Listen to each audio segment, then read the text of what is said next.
the cards as a meditation, and those he plays never suspect.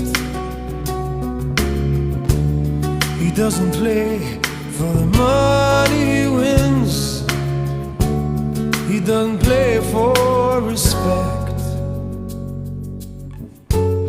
He deals the cards to find the answer, the sacred geometry of chance,